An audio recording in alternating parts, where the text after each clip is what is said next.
Kasongo yeye. Mombali nanga. Beti yangu biko wapi? Salama. Uko bien? Uko salama. Kutele kiuno. Ni mrefu na itazekesha mtu na miaka yafika. Alibobo. Niko beti yangu. Ewa, simu yangu inazimia. Sasa niko natafuta kitu. God have mercy upon us. Kichwa hii nayo iko kichwa hii. Aujourd'hui. Explique bien nikusikilize. Mimi nasema hivi. Simu yangu inazimia. Sasa niko na USB. Sina kichwa. Una kichwa? God have mercy upon us. USB. Hii sasa ni nini?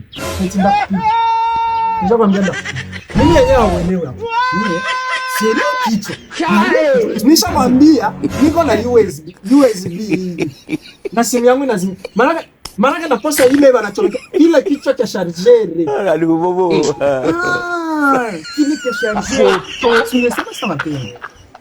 Ngoja ngao kanwa mazuri. Hayo ndio hiki sasa. Mimi yenyewe kwa natumana auta eneo mpaka uanze niambie wenyewe hadi. Sio niambia mapema. Maana wao hivi kama hiki ndio kichwa ni sana. Mashinga ni na utakitaka. Nitaka sasa. Unaambia na ngoja nijilia maiti. Hello. Oh my God.